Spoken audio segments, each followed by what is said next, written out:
नमस्ते सरस्वती देवी गौरवाणी प्रचारिणे निर्विशेष शून्यवादी पाश्चात्यदेशतारिणे ओम नमो भगवते वासुदेवाय ओम नमो भगवते वासुदेवाय ओम नमो भगवते वासुदेवाय। हरे कृष्ण।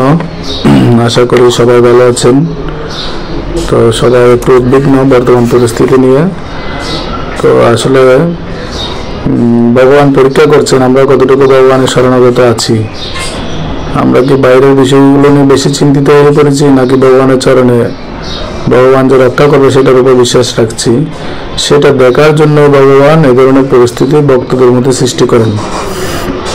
তো আমরা এখন তৃতীয় অধ্যায় পড়ছিলাম, সেখানে ভগবান বলছিল যে কামই জীবের পরম শত্রু। আসলে যারা আমাদের বিরুদ্ধে বলছে তারা আমাদের শত্রু নয়, আমাদের হৃদয়ে অবস্থিত যে কাম, সে কামই হচ্ছে আমাদের পরম শত্রু।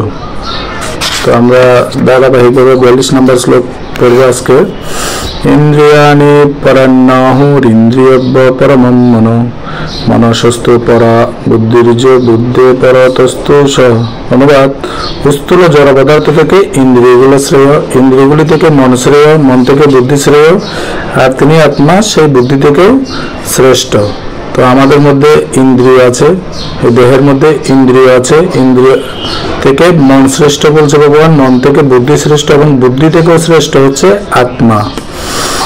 তো আমরা যদি আমাদের ইন্দ্রিয়গুলোকে যদি পরিশুদ্ধ করতে চাই, সবচেয়ে বেশি গুরুত্বপূর্ণ হচ্ছে মনকে শুদ্ধ করা। কারণ ইন্দ্রিয় থেকে মন শুদ্ধ, মানে ইন্দ্রিয়গুলোকে মন পরিচালিত করছে, মন যেটা চাই ইন্দ্রিয়গুলো সেটা করে। সেজন্য কেউ যদি মনকে পরিশুদ্ধ করতে পারে তাহলে কি হবে, সে তার ইন্দ্রিয়গুলোকে শুদ্ধ করতে পারবে। না হলে তার ইন্দ্রিয়গুলো কামের দ্বারা আক্রান্ত হয়ে বিভিন্ন পাপ কার্যে যুক্ত হয়ে যাবে। তো সেজন্য মনকে সবসময় ভগবানের সেবায় নিযুক্ত করা উচিত, মন দিয়ে সবসময় ভগবানের কথা চিন্তা করা উচিত। মন যদি শুধু ভগবানের নামের চিন্তা করে, ভগবানের সেবা চিন্তা করে, তাহলে ইন্দ্রিয়গুলো আর কি হবে না, বিপথে পরিচালিত হবে না। আর মন থেকেও শ্রেষ্ঠ হচ্ছে বুদ্ধি। তো আমরা যে একটা রথের উদাহরণ দিয়েছিলাম, রথের ঘোড়াগুলো হচ্ছে ইন্দ্রিয়, দড়িগুলো রথের ঘোড়ার সাথে যে দড়ি বাঁধা থাকে ওগুলোকে বলা হয়েছে মন, আর যে ড্রাইভার উনি হচ্ছে বুদ্ধি, আর যিনি মালিক রথের উপর বসে আছেন তিনি হচ্ছেন আত্মা। সেজন্য ভগবান এখানে বলছে মন থেকেও বুদ্ধি শ্রেষ্ঠ, মানে দড়িগুলো থেকেও ড্রাইভার শ্রেষ্ঠ। ড্রাইভার এই দড়িগুলোকে দিয়ে কি করে, ইন্দ্রিয়গুলোকে পরিচালিত করে। এবং ড্রাইভার কার কথা মতো চলে, আত্মার কথা মতো, মানে এই রথের মধ্যে যিনি মালিক বসে আছেন উনি যেদিকে যেতে চান। তো কোনো আত্মা যদি ভগবত বিদ্বেষী হয়, ভগবানের সেবা না করে, বিশেষ করে আমরা তো ভগবানের কথা না শোনার কারণে এই জগতে দুঃখালয়ে এসে পতিত হয়েছি। তো সেই জন্য আত্মার যদি ভগবানের সেবায় যুক্ত হয়, তখন আত্মা তার বুদ্ধিকে কি বলে, মানে তুমি মনকে বলো যে যাতে সে ভগবানের দিকে ধাবিত হয়, তখন মন ইন্দ্রিয়গুলোকে ভগবানের সেবায় নিয়োজিত করে। সেই জন্য সবসময় আমরা যে আত্মা, আমাদের আত্মার মেইন কাজ হচ্ছে ভগবানের সেবায় যুক্ত হওয়া। কথা বুঝতে পারছেন? সেজন্য ভগবান এখানে বলছে জড়স্থূল পদার্থগুলো থেকে ইন্দ্রিয় শ্রেষ্ঠ, ইন্দ্রিয়গুলো থেকে মন শ্রেষ্ঠ, মন থেকে বুদ্ধি, বুদ্ধি থেকে আত্মা, আর আত্মা থেকেও শ্রেষ্ঠ হচ্ছে পরমাত্মা বা ভগবান। 43 নম্বর শ্লোক। এবং বুদ্ধে পরম বুদ্ধ সংস্তব্য আত্মনা মহাত্মনা জহি শত্রু মহাবাহ কাম রূপম দুরাসদম। হে মহাবীর অর্জুন, নিজেকে জড় ইন্দ্রিয়, মন ও বুদ্ধির অতীত জেনে নিশ্চয়াত্মিকা বুদ্ধির দ্বারা মনকে স্থির করো এবং এভাবেই চিৎশক্তির দ্বারা কামরূপ দুর্জয় শত্রুকে জয় করো। ভগবান বলছে তুমি কি মনে করো তুমি জড় ইন্দ্রিয় নও, তুমি মনও নও, তুমি বুদ্ধিও নও, তুমি হচ্ছে আত্মা।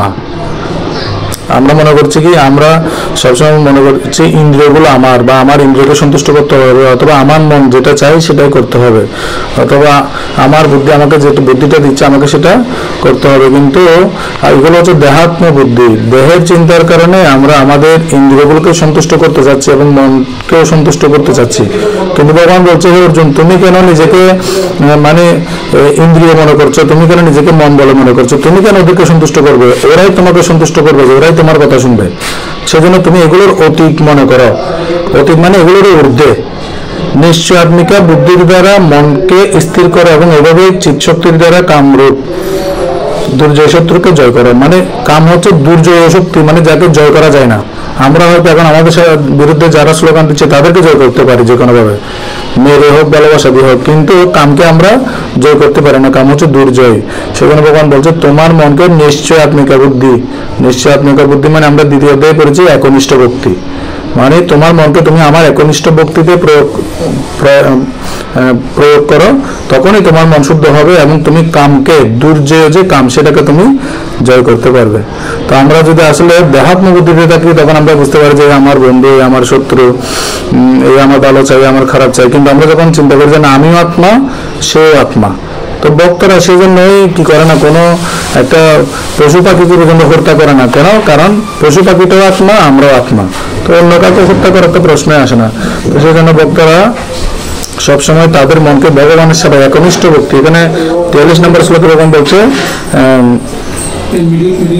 স্থির, নিশ্চয় আত্মিকা বুদ্ধির দ্বারা মনকে স্থির করো। হরে কৃষ্ণ। তো আজকে আমরা 43 নম্বর শ্লোক পর্যন্ত আলোচনা করলাম। এখানে কর্মযোগ শেষ হয়ে গেল। তো আগামী ক্লাস থেকে আমরা জ্ঞান যোগ আলোচনা করব, 4th অধ্যায়। হরে কৃষ্ণ।